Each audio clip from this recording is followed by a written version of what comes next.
This is Michigan Moments, rediscovering the pioneering moments of the Great Lakes State. In the heart of northern Michigan, Cadillac emerged as a vital industrial hub in the early 1900s. Named after Antoine Lomé de la Motte, Sieur de Cadillac, the French explorer who founded Detroit, this town has been shaped by innovation and industry. Historic photos capture the bustling streets lined with businesses such as the Northwood Hotel, a cornerstone of Cadillac's downtown life. Here, people congregated in coffee shops, read the latest news, and communicated through telegraph offices.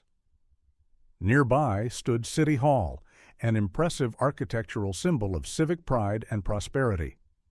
Industry was at the heart of Cadillac's identity. The St. John's Table Company, one of the town's largest employers, produced furniture shipped nationwide.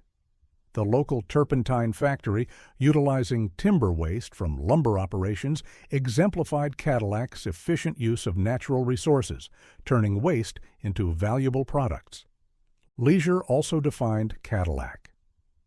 The Cadillac Boathouse Club on Lake Cadillac served as a social focal point, its elegant structure hosting dances, regattas, and community gatherings.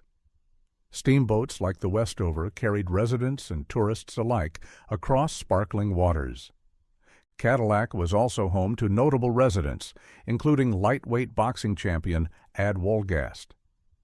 Wolgast became famous in the early 20th century, his fights drawing massive crowds.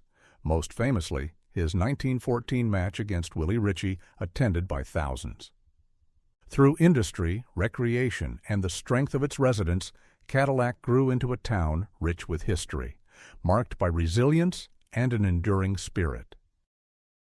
This has been Michigan Moments, offering bite-sized morsels of Michigan history.